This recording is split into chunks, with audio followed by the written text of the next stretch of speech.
नमस्कार विद्यार्थी मित्र हो. तर आज आपण BA थर्ड इयरच्या विद्यार्थ्यांसाठी असणारं हे जे 6वं सेमिस्टर आहे, या 6व्या सेमिस्टरमध्ये 14व्या पेपरच्या अनुषंगाने आपण अभ्यास करत आहोत. मित्र, 14वा पेपर जो आपला आहे तो सामाजिक संशोधन पद्धती असा आहे. या पेपरमधील अभ्यासक्रमामध्ये असणारे जी काही 3 प्रकरणं आहेत, त्या 3 प्रकरणामधील दोन्ही प्रकरणाच्या अनुषंगाने आपण आतापर्यंत अभ्यास केलेला आहे. आणि आता आपल्याला तिसऱ्या प्रकरणाच्या अनुषंगाने जे काही संकल्पना आहेत त्या आपण अभ्यासत आहोत. त्याच्यामध्ये मागच्या तासिकेमध्ये आपण जी काही सामाजिक समस्येच्या अनुषंगाने विश्लेषण करायचं असतं किंवा संशोधनामध्ये ज्या काही सामाजिक समस्यांचा अभ्यास केला जातो, भारतातील सामाजिक व्यवस्थेच्या एकंदरीतच सामाजिक संरचनेच्या संदर्भामध्ये जे काही संशोधनाच्या अनुषंगाने अभ्यास केला गेलेला आहे किंवा करत आहोत, या संदर्भामध्ये आपण चर्चा केलेली आहे. तर आता आपल्याला जे काही या प्रकरणामधील तिसऱ्या प्रकरणामधील जे काही 2 बीट आपली राहिली आहेत, त्याच्यामध्ये इव्हॅल्युएशन ऑफ वेलफेअर स्कीम हे असं एक युनिट आहे. या इव्हॅल्युएशन ऑफ सोशल वेलफेअर स्कीमच्या संदर्भामध्ये आपण चर्चा करणार आहोत. विद्यार्थी मित्र हो, आपल्याला माहीत आहे की भारतीय समाजामध्ये अनेक समस्या आहेत, अनेक प्रश्न आहेत. भारतीय समाज व्यवस्था ही एकंदरीतच व्यवस्थाच ही अशी आहे की या व्यवस्थेमध्ये अनेक घटक मिळून या ठिकाणी ही व्यवस्था बनलेली आहे. भारतीय समाज व्यवस्था आणि व्यक्तीची समाज शरीर रचना याचा जर आपण विचार केला तर आपल्याला याच्यामध्ये बरंचसं काही गोष्टी आपल्याला घेण्यासारख्या आहेत. जसं की आपण बघतो की व्यक्तीच्या शरीरामध्ये जर जे काही वेगवेगळे पार्ट आहेत, त्या प्रत्येक पार्टचं आपलं एक फंक्शन आहे. आणि जसं व्यक्तीच्या शरीरामध्ये जे काही पार्ट आहेत फंक्शन करतात, प्रत्येक फंक्शन पार्ट हे एकमेकावर डिपेंड आहे. प्रत्येक पार्टचं आपलं स्वतःचं एक कार्य आहे, फंक्शन आहे. आणि या शरीरामधील एखादा पार्ट जरी या ठिकाणी डिसफंक्शन जर झालं त्याचं, किंवा तो जर कार्य करत नसेल, तर त्याचा परिणाम हा शरीरातील इतर घटकावर होत असतो. म्हणून जसं आपण बघतो की शरीर जसं सुदृढ असेल तर ती त्याची कार्यक्षमता वाढते. म्हणून शरीर निरोगी ठेवण्यासाठी त्याची काळजी घेणं, त्याच्या व्यवस्थित सगळ्या पार्टकडे आपण व्यवस्थितपणे ते लक्ष देणं गरजेचं असतं. म्हणून एकंदरीतच आपल्या कार्यक्षमतेसारखंच आपण जसा विचार करतो तसंच समाजामधील सुद्धा जे वेगवेगळे घटक आहेत, वेगवेगळ्या संस्था आहेत, त्यासुद्धा व्यवस्थितपणे फंक्शन करायला पाहिजे. म्हणून प्रत्येक युनिटचं काम हे समाजाच्या विकासामध्ये अतिशय महत्त्वाचं असतं. त्याच अनुषंगानं आपण जसं विचार करतो की कुटुंब संस्था असेल, कुटुंब संस्था जर व्यवस्थित काम करत असेल तर निश्चितच कुटुंबातील सदस्यांचा एकंदरीत त्यांच्या उदरनिर्वाहाचा प्रश्न किंवा त्यांच्या दैनंदिन गरजांचा प्रश्न त्या ठिकाणी सोडवला जातो. कुटुंब संस्थेचा परिणाम निश्चितच एकंदरीत आपण बघतो समाजाच्या व्यवस्थेवर होत असतो. म्हणून अतिशय महत्त्वाचं फंक्शन ही त्या घटकांचे असतात. कुटुंब संस्था असू द्या, राज्य संस्था असू द्या, विवाह संस्था असू द्या, जाती संस्था असू द्या, प्रत्येक व्यवस्था, मग तो ग्रामीण समाज असू द्या, शहरी समाज असू द्या किंवा आदिवासी समाज असू द्या, प्रत्येक व्यवस्थेचं कार्य हे त्या समाज व्यवस्थेमध्ये डिपेंड असतं, समाज व्यवस्थेमध्ये खूप महत्त्वाचं असतं. म्हणून एकंदरीत समाजाच्या विकासामध्ये जशा विविध ज्या युनिट आहेत त्या युनिटचं रोल महत्त्वाचा आहे, त्याचबरोबर त्यामध्ये येणाऱ्या ज्या काही अडचणी आहेत त्या अडचणी सोडवणंसुद्धा तेवढंच गरजेचं आहे.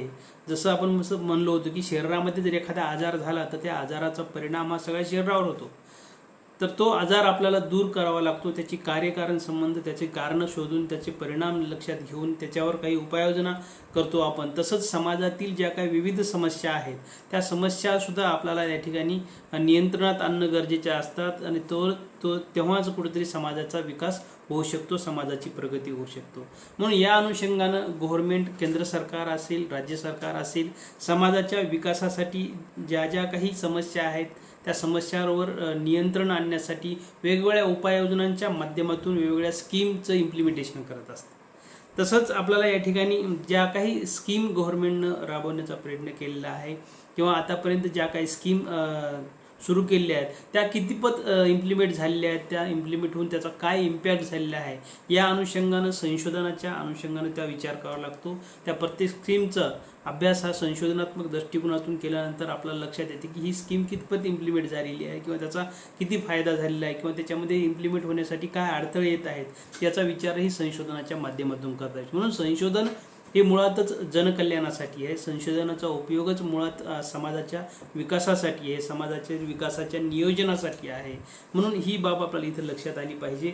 म्हणून या अनुषंगानं आपण बघतो की या देशातील प्रत्येक नागरिकाला आपल्या ज्या काही समस्या आहेत त्या समस्या नियंत्रणात आणण्यासाठी निश्चितच या वेगवेगळ्या स्कीमचा उपयोग होत असतो. आणि एकंदरीत आपण बघतो की या देशामध्ये आर्थिकदृष्ट्या मागासलेला वर्ग, वंचित वर्ग, दुर्बल घटकांना या वेगवेगळ्या स्कीमचा उपयोग करण्याचं काम गव्हर्नमेंट करत असतं.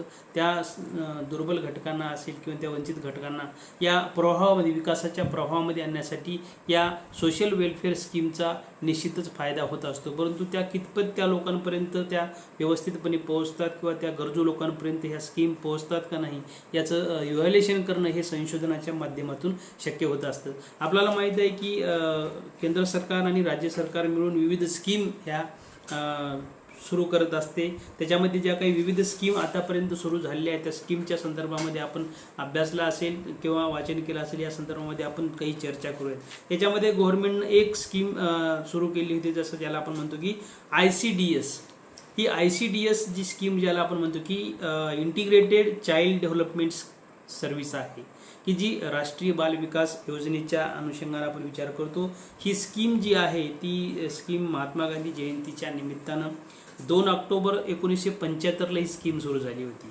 आणि ही स्कीम जी आहे ती स्कीम स्पेशली आपण बघतो महिला आणि बालविकासाच्या संदर्भामध्ये आहे.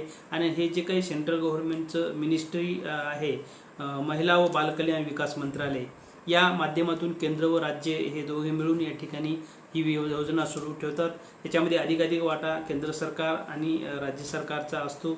आणि यामध्ये आपण बघतो की ह्या स्कीममध्ये 0 ते 6 वर्षे प्रस्तुती झाल्यानंतर 0 ते 6 वर्षापर्यंत बालकांची काळजी घेण्याचं काम या स्कीमच्या माध्यमातून केलं जातं. त्याला पोषक तत्व, न्यूट्रिशन देण्याचं काम किंवा जी काही गर्भधारणेमध्ये जी काही महिला आहेत त्या गरोदर मातांना सुद्धा तशा पद्धतीची काळजी या स्कीमच्या माध्यमातून घेतली जाते.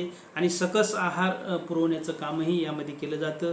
त्याचबरोबर बालवाडी, अंगणवाडीच्या मधल्या मुलांना, जे काही 0 ते 6 वर्षापर्यंत जे काय मुलं आहेत त्यांनासुद्धा एज्युकेशनच्या निमित्तानं बालवाडी, अंगणवाडीमध्ये या मुलांना व्यवस्थितपणे सगळ्या त्याच्या गरजा, सकस आहार देण्याचं कामसुद्धा या योजनेच्या माध्यमातून केलं जातं. तर एकंदरीत आपल्याला याच्यामध्ये दुसरी स्कीम आहे, परंतु ही कितपर्यंत योजना ह्या उपयोगी झालेल्या आहे त्याचं इव्हॅल्युएशन करण्याचं काम हे संशोधनाच्या माध्यमातून आपल्याला करावं लागत असतं. दुसरी स्कीम याच्यामध्ये आहे जी PMGY ज्याला आपण म्हणतो की प्रधानमंत्री ग्राम आवास योजना.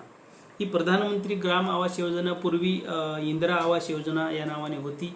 नंतर त्या योजनेचं नामकरण करून प्रधानमंत्री आवास योजना असं करण्यात आलेलं आहे. ही जी योजना आहे 1985ला लॉन्च झालेली होती. या ग्रामीण मंत्रालयाच्या अंतर्गत ही योजना येते. ही योजना आपण बघतो की ग्रामीण भागातील जे काही वंचित घटक आहेत, दुर्बल घटक आहेत, आर्थिकदृष्ट्या मागासलेले घटक आहेत, या घटकांपर्यंत या लोकांना, गरजू लोकांना एक चांगलं दर्जेदार घर देण्याचं काम, जसं आपण म्हणतो घरकुल देण्याचं काम या योजनेच्या माध्यमातून केलेलं आहे. जवळपास 2022 पर्यंत पूर्ण या गरजू लोकांपर्यंत ही घरकुलं पोहोचली पाहिजे असं टार्गेट या योजनेच्या अंतर्गत आहे, ते करायचं आहे. आणि त्या माध्यमातून आपल्याला माहिती आहे की आतापर्यंत अनेक लोकांना याचा लाभ झालेला आहे. परंतु ज्या गरजू लोकांपर्यंत ह्या योजना पोहोचल्या नाहीत याची काय कारणं आहेत हे सुद्धा संशोधनाच्या माध्यमातून शोधण्याचं काम, इव्हॅल्युएशन करण्याचं काम केलं जातं आणि आतापर्यंत अभ्यास केला गेलेला आहे. तर त्याचबरोबर याच्यामध्ये आणखी एक स्कीम आहे राजीव आवास योजना. राजीव आवास योजना ही अर्बन एरियामधील जे काही गरजू लोक आहेत त्या गरजू लोकांपर्यंत या घरकुल योजनांचा लाभ त्यांनापर्यंत सुद्धा मिळाला पाहिजे. त्याच्यामध्ये ही योजना 2009 मध्ये लॉन्च झालेली होती. आणि या योजनेच्या माध्यमातून जसं ग्रामीण भागातील लोकांसाठी इंदिरा आवास योजना, जसं प्रधानमंत्री ग्राम आवास योजना आहे, तशीच शहरामधील लोकांच्या गरजानुसार त्यांना घरकुल देण्याचं काम किंवा त्यांना तशा पद्धतीनं घरं बांधून देण्याचं काम या राजीव आवास योजनेच्या माध्यमातून केलं जात आहे. त्याचबरोबर आपण बघतो मेंबर ऑफ पार्लमेंट जी लोकल जी डेव्हलपमेंट स्कीम आहे, या स्कीमच्या माध्यमातून सुद्धा केंद्र सरकार जी वेगवेगळे मेंबर ऑफ पार्लमेंट आहेत, सदस्य आहेत, या सदस्यांना एका जिल्ह्याची आपल्या सर्कलमधील जिल्ह्याची निवड करावी लागते. त्याचबरोबर जिल्ह्यातून काही गावांची निवड करून ती गावं विकसित करण्यासाठी प्रत्येक त्या युनिटला 5 कोटी रुपयाचा निधी दिला जातो आणि त्या माध्यमातून ती गावं किंवा जिल्हा हा डेव्हलप करायचा असतो. अशी ही स्कीम 1993मध्ये सुरू झालेली होती आणि त्या माध्यमातून आतापर्यंत कितपत जिल्ह्यांचा विकास झालेला आहे, कितपत गावांचा विकास झालेला आहे, याचं व्यवस्थितपणे इव्हॅल्युएशन करणं हे आता संशोधनावर खूप मोठी जबाबदारी आहे. म्हणून संशोधन ही वस्तुनिष्ठपणे झाली पाहिजे. वस्तुनिष्ठपणे डेटा अवेलेबल जर झाला तर आपल्याला निश्चितच त्याची एक निष्कर्ष आपल्याला त्याच्यामधून काढता येतात. म्हणून ही एक योजनासुद्धा अतिशय महत्त्वपूर्ण योजना आहे. त्याचबरोबर आपण बघतो की आणखी एक योजना आहे जी मिड डे मेल सर्व्हिस, सकस आहार देण्याच्या अनुषंगाने ही योजना सुरू केली होती. गव्हर्नमेंटनं ही योजना 1995मध्ये लॉन्च केलेली होती, की जी ह्युमन रिसोर्स डेव्हलपमेंटच्या HRDAच्या अंतर्गत ही योजना होती. जी शाळातील मुलांची उपस्थिती आहे, ती उपस्थिती कशी वाढवता येईल आणि शाळेतील मुलांना एकंदरीतच उपस्थितीच्या संदर्भामध्ये कशी प्रेरित करता येईल, या अनुषंगाने ही योजना सुरू केलेली होती. विद्यार्थ्यांना मध्यान्हपूर्व जेवण असेल किंवा त्यांना तशा पद्धतीचा सकस आहार देणं असेल किंवा वेगवेगळ्या फॅसिलिटीज देणं असेल, त्या संदर्भामध्ये या योजनेच्या माध्यमातून विचार केला गेला होता. तर तसंच या योजनेमध्ये सुद्धा किती मुलांपर्यंत ही योजनेचा लाभ पोहोचला आहे, किती टक्के मुलांची उपस्थिती वाढलेली आहे, या संदर्भामध्ये ही इव्हॅल्युएशनच्या माध्यमातून चर्चा करता येते किंवा अभ्यास केला चाललेला आहे. याच्यानंतरची एक योजना आहे जी PMGSY जी आहे, ज्याला आपण प्रधानमंत्री ग्राम सडक योजना असं म्हणतो आपण. ही प्रधानमंत्री ग्राम सडक योजना पक्के रस्ते बांधण्याचं काम, ग्रामीण स्तरापर्यंत पक्के रस्ते सुरू करण्याचं काम, बांधण्याचं काम, दळणवळणाच्या संदर्भामध्ये अतिशय महत्त्वाची योजना आहे. 2000मध्ये ही योजना लॉन्च झालेली होती आणि एकंदरीतच गुड रोड हे या योजनेचं अतिशय महत्त्वाचं ध्येय होतं. Good road in all rural area, गावोगावी रस्ते जोडण्याचं काम, रस्ते बांधण्याचं काम या योजनेच्या अंतर्गत येते. तर आपण इव्हॅल्युएशनच्या माध्यमातून विचार करू शकतो की जे काही संशोधन आतापर्यंत केलेली आहे, किती गावांपर्यंत ह्या रस्त्यांचा फायदा झालेला आहे, किती गावापर्यंत रस्ते गेलेले आहेत आणि काय आणखी समस्या आहेत, यामध्ये आपल्याला आणखी किती गावं या योजनेपासून वंचित आहे, या अर्थाने आपल्याला जर संशोधन केलं तर ह्या गोष्टी आपल्याला समोर येतील. त्याचबरोबर याच्यामध्ये Mahatma Gandhi national rural employment guarantee जी योजना आहे, ज्याला IRDP असं आपण म्हणतो, की याच्यामध्ये रोजगाराची हमी जी आहे, तर ही रोजगाराची हमी देणारी जी योजना आहे ती 2005मध्ये लॉन्च झाली होती. सुरुवातीला आंध्र प्रदेशमध्ये 2 फेब्रुवारी 2006मध्ये या योजनेचा आरंभ झाला आणि एकंदरीत या योजनेच्या अंतर्गत प्रत्येक नागरिकाला जो रोजगार प्राप्त करू इच्छितो, जो रोजगार मागतो, त्याला प्रत्येकाला मागेल त्याला काम या योजनेच्या अनुषंगानं दिल्या जातं आणि त्या योजनेमध्ये जर 100 दिवस हे काम वर्षभरातून मिळालंच पाहिजे याची हमी या योजनेच्या अंतर्गत आहे आणि एकंदरीतच ग्रामीण भागामध्ये ह्या रोजगाराचा उपयोग केला जातो. या योजनेच्या माध्यमातून वृक्षारोपणसारखी कामं असतील, वनीकरणाची सारखी कामं असतील, तळे बांधणे असेल, नदीजोड प्रकल्प असतील किंवा विविध काम ग्रामीण लेवलवर असतील, ती कामं करण्याच्या किंवा विहीर योजना असतील, खोदकामं असतील, हे कामं या त्या गावातील लोकांना स्थलांतराच्या संदर्भामध्ये जे आपण बघतो की जे मोठ्या प्रमाणामध्ये कामाच्या शोधात स्थलांतर करतात कुटुंब, हे थांबलं पाहिजे आणि त्याच त्या एरियामध्ये त्यांना जवळपासच्या एरियामध्ये कामं मिळाली पाहिजे, जेणेकरून ती त्यांच्या मुलांचं शिक्षण हे करू शकतील, सांभाळ पालनपोषण करू शकतील. हा त्याच्या पाठीमागचा उद्देश आहे. त्याचबरोबर आपण बघतो की प्रधानमंत्री जनधन योजना आहे, जी PMGDY जी योजना आहे, याच्यामध्ये मेरा खाता भाग्यविधाता ही जी स्कीम गव्हर्नमेंटनं 28 ऑगस्ट 2014 लॉन्च केली होती. ही या माध्यमातून प्रत्येक व्यक्तीनं ग्रामीण भागामध्ये असो याच्यामध्ये आपलं खातं ओपन केलं पाहिजे आणि त्या खात्या अनुषंगानं सबसिडी योजना दिल्या जाईल असा एक उद्देश याच्यामध्ये होता. आणि एकंदरीतच आपण बघतो बँकिंग सर्व्हिस ही सुरू झाली पाहिजे. ग्रामीण भागातील जे काही निरक्षर लोक आहेत किंवा मजूर लोक आहेत यांचं शोषण कमी व्हावं आणि त्यांना जी काही कामं केली जातात त्या कामाचा मोबदला हा डायरेक्ट बँके थ्रू दिला जावा असा एक त्याचा उद्देश होता. आणि त्या माध्यमातून रोजगारची कामं किंवा वनीकरणाची कामं असतील किंवा गव्हर्नमेंटची जी कामं असतील ती त्या कामाचा मोबदला हा त्यांच्या बँके थ्रू त्यांना पेमेंट केल्या जात असते. त्याचबरोबर आपण बघतो की याच्यामध्ये झिरो बॅलेन्स हे सुद्धा योजना याच्यामध्ये आहे की ज्याच्यामधून इन्शुरन्सचा सुद्धा क्लेम आहे. 1 लाख रुपये जर तो काही अघटित घटना घडली तर 1 लाख रुपये इन्शुरन्स हा त्यांना दिला जातो किंवा एखादा मृत्यू झाला किंवा काही झालं तर त्याचं इन्शुरन्स हे त्यांना मिळत असते. त्या माध्यमातून ही योजना आहे. त्याचं इम्प्लिमेंटेशन कसं आहे या संदर्भामध्ये सुद्धा रिसर्चच्या माध्यमातून आपण त्याचा अभ्यास करू शकतो. त्यानंतर आणखी एक याच्यामध्ये योजना आहे, स्पेशल बेनिफिट योजना आहे, जी आपण बघतो की याच्यामध्ये 5,000 रुपये या अकाउंटमधून त्या महिलांना दिले जातात किंवा घर चालवण्यासाठी त्या महिलांना त्याचा बेनिफिट हा होत असतो.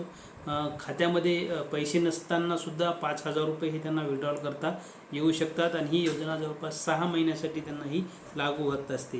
परंतु ही योजना फक्त महिलांसाठी आहे की जेणेकरून ज्या महिलांना घर चालवायचं असते किंवा त्याच्या गरजा पूर्ण करायच्या असतात, या अनुषंगाने ही स्पेशल बेनिफिट योजना गव्हर्नमेंट सुरू केलेली आहे. याच्यामध्ये आणखी आपण बघतो की मेक इन इंडिया सारख्या योजना आहेत. GDP वाढवण्यासाठी या योजनेचा उपयोग केला जातो. याच्यामध्ये आपण बघतो ही योजना 25 सप्टेंबर 2014 लॉन्च झालेली होती आणि या माध्यमातून ही 25 सेक्टरमध्ये ही योजना सुरू झालेली आहे.